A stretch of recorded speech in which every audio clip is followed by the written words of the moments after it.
민주당은 준비 시작할까요? 예. 민주당은 무리한 추가 요구를 중단하고 중대재해처벌법의 적용을 유예해 달라는 영세 중소기업들의 절박한 호소에 응답하기를 촉구합니다.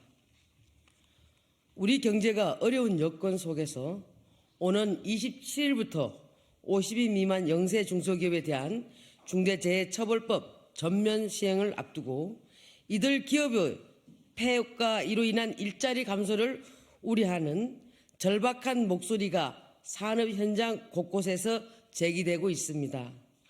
그간 80만여 개의 영세 중소기업들은 나름대로 법 적용을 대비해 왔지만 전문 인력과 재원 부족 등 열악한 사업 환경으로 아직 준비가 부족함을 호소하고 있습니다.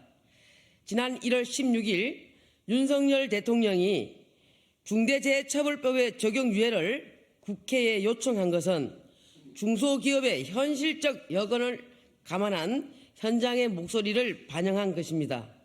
정부도 중대재해처벌법 제정 이후 지난 3년간 이들 중소기업 대상으로 안전교육, 기술지도 등 지원에 전력을 다하였으나 무려 80만여 개에 달하는 대상기업 전체에 충분히 지원하고 준비토록 하는 데에는 현실적인 한계가 있음을 확인하였습니다. 이에 따라 지난해 9월 7일 국민의힘은 영세 중소기업에 대한 법 적용을 2년간 유예하는 중대처벌법 개정안을 발의하였고 야당과 협의에 노력해 왔습니다. 한편 민주당은 작년 말 법 시행 준비 부족에 대한 정부의 사과, 구체적 산재 예방 추진 계획과 재정 지원 방안, 경영단체가 2년 뒤 추가 유예를 요구하지 않는다는 약속 등 3가지 조건 충족을 전제로 법 시행 유예의 협의가 가능하다는 입장을 밝혔습니다.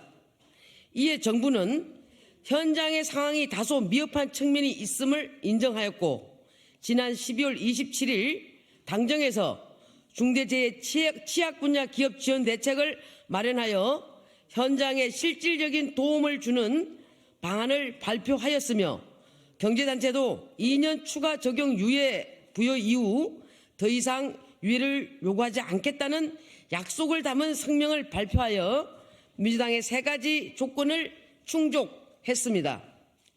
그러나 민주당은 위기에 내몰린 중소기업의 절박한 호소를 외면하고 1월 16일 다시 산업안전보건청 설립과 산재 예방 예산을 2조 원으로 늘리라는 추가적인 2가지 요구를 들고 나왔습니다.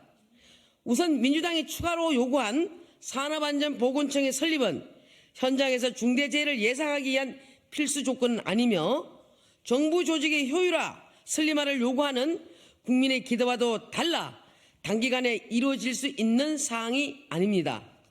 한편 정부는 중대재해처벌법 시행 이후 산업안전 전담 조직과 인력을 지속적으로 확대하고 있으며 현장 산업안전 전문 인력을 확보하여 산재 예방에 효과를 거둘 수 있도록 추진하고 있습니다. 또한 24년도 정부 예산이 확정된 상황에서 민주당이 1조 2천 원의 산재 예방 사업 예산을 갑자기 2조 원으로 늘리라는 것은 무리한 요구입니다. 민주당에 촉구합니다. 민주당은 요구 조건이 해소되면 다시 무리한 요구 조건을 추가하여 입법을 지연시키는 행태를 즉각 중단하고 벼랑 끝에 내몰린 영세 중소기업의 절박한 호소에 귀를 기울여 신속히 입법이 이루어질 수 있도록 협조해 줄 것을 촉구합니다. 국민의힘 환경노동위원회 일동